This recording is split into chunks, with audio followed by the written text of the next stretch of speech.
I decided to challenge myself to beat Resident Evil 7 on the Madhouse difficulty with no damage, which obviously involves multiple resets and many painful moments. And so I press left mouse button to start the pain, the terror, the suffering.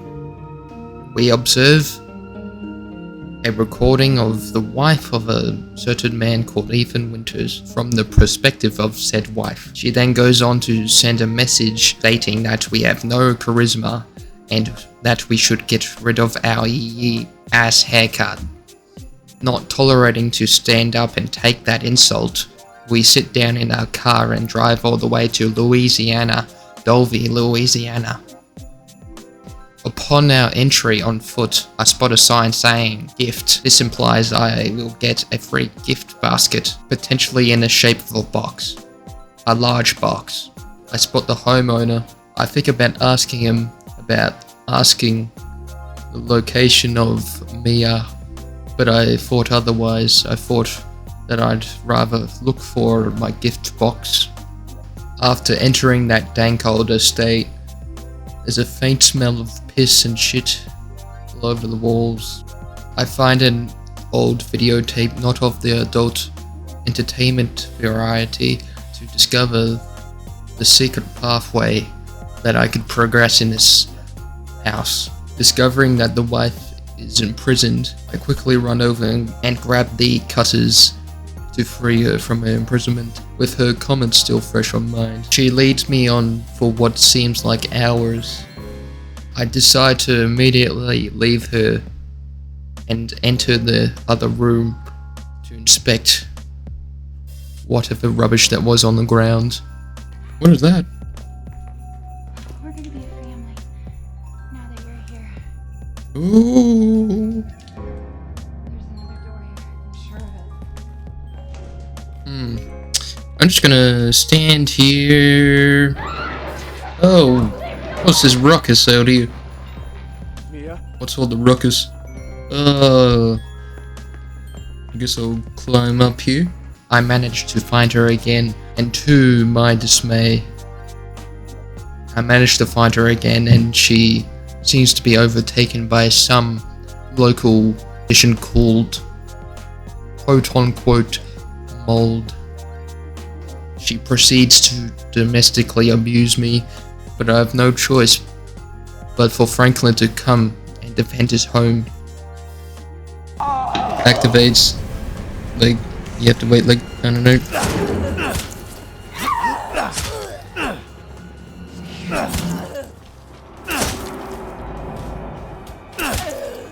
Stagger. Stagger.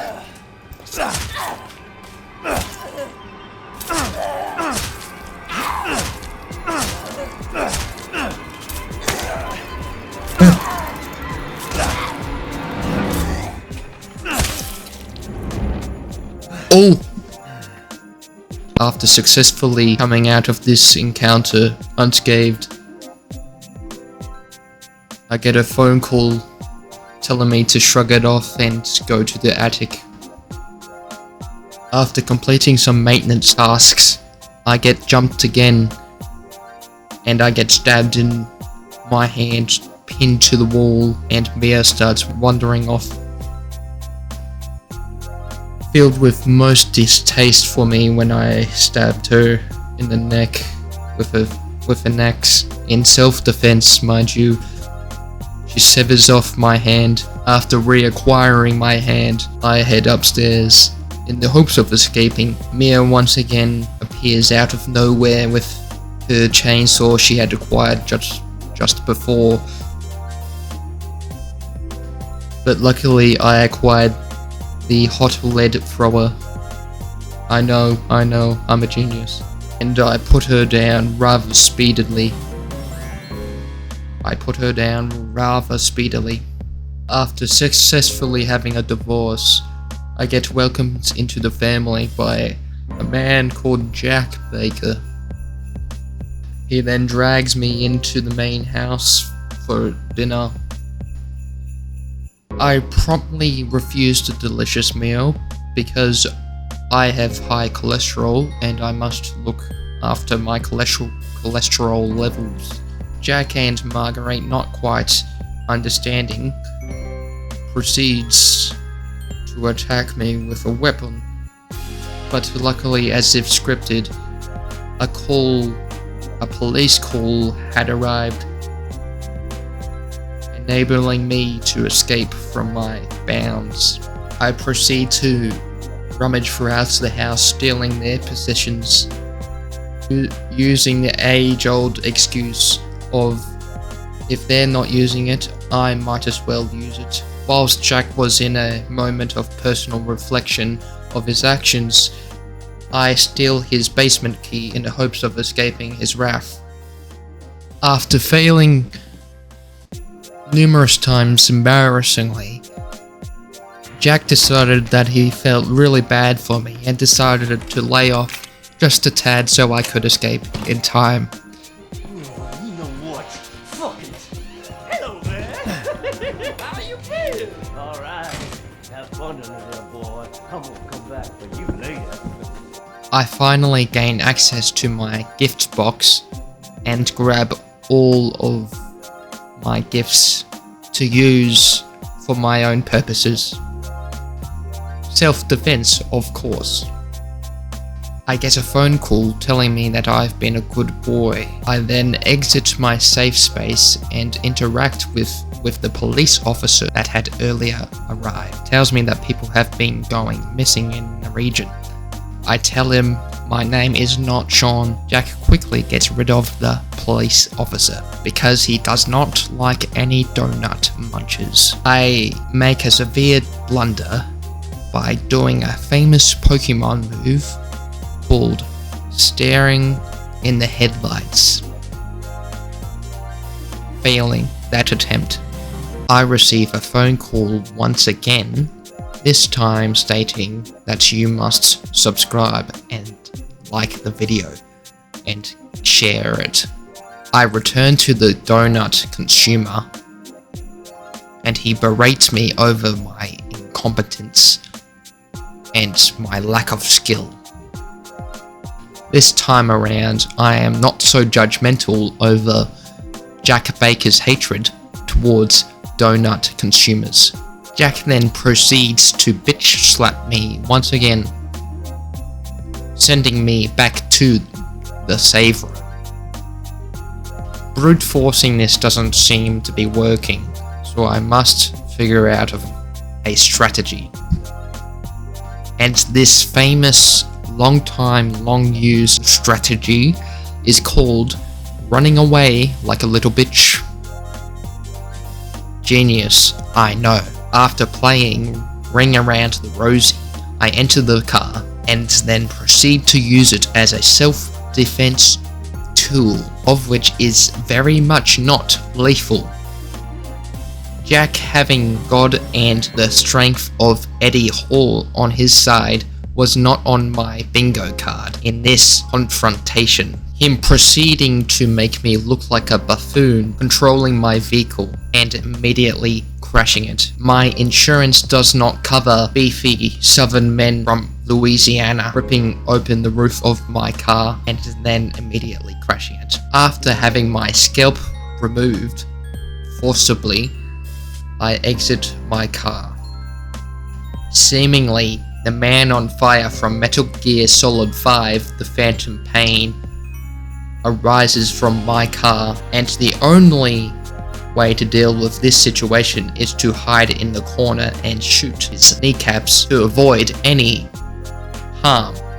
After Jack throws hot lead through his cranium, I climb up the ladder, and then I collect an antique coin. I need to collect at least 3 to get a key that will be in the main hall, along with other goodies, but the key would be gotten first. After entering the main hall, there is a slight stench of Jack's ass cheeks, stinky ass cheeks. The same stench of piss and shit still lingers throughout the house.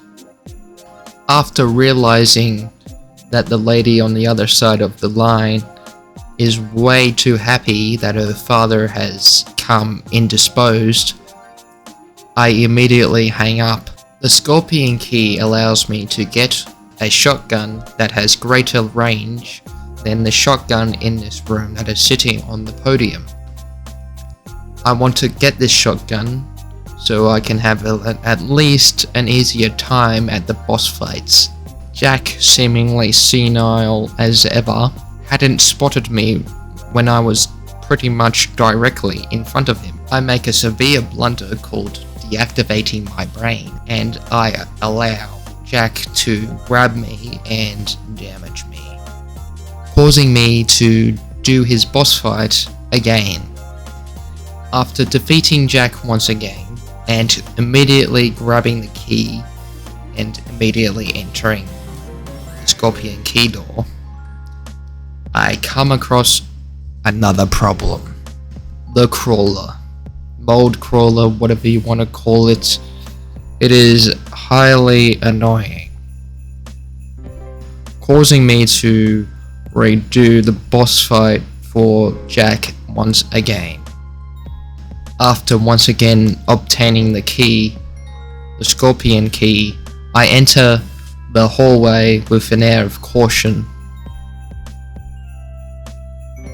With dumb luck and pure stupidity, I managed to take it down.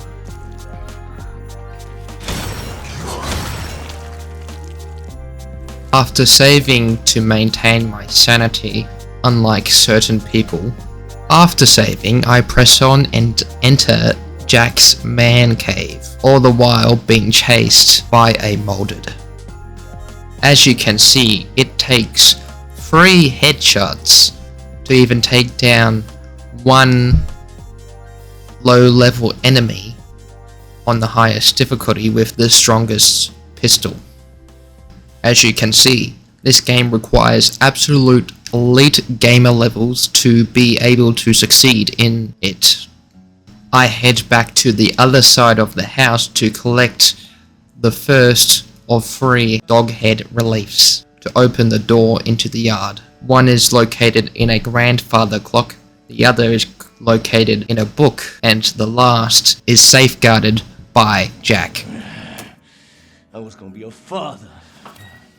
Now she says he will be her father. No. I will find him, and I will make him suffer. And you, my friend, will help me.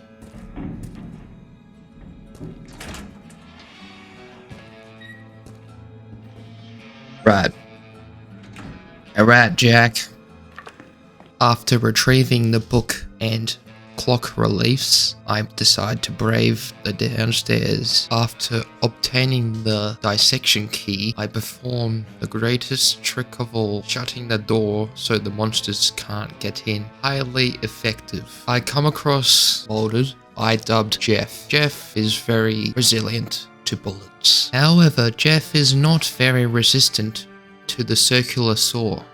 This particular crawler is pretty simple to take out, although sometimes he can move and you must act fast before he touches you unconsensually.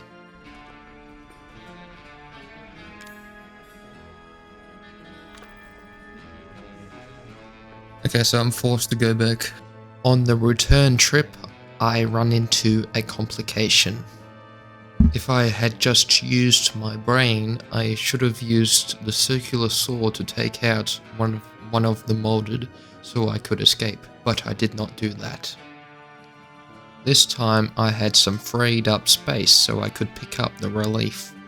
And then Jack comes up from behind and kicks me off the edge, Spartan style, and then I get damaged. One quick meditation session later, I discover that you can just hide near his bottom after you blast him full of hot lead.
Finally, I entered the yard after all this time. But first, I must acquire every supply I could get my mitts upon. Ooh, a swing. Whee! After getting everything I could, I entered the old house. There are these large bug sacks, and the easiest way to deal with them is to use your grenade launcher on them. After ignoring our ex and saying hi to Marguerite, I open up a shimmy hole. I go on to obtain the crank from the basement to draw a bridge from the bayou. I cast the holy fire on the bugs, so I could draw the bridge that would lead me to the Crow Key. I climb up the stairs and meet Marge once again. For an elderly woman, she seems to be very strong, being able to chuck me to the ground so hard that I fall through the floor. A boss fight ensues, the easiest one in the game.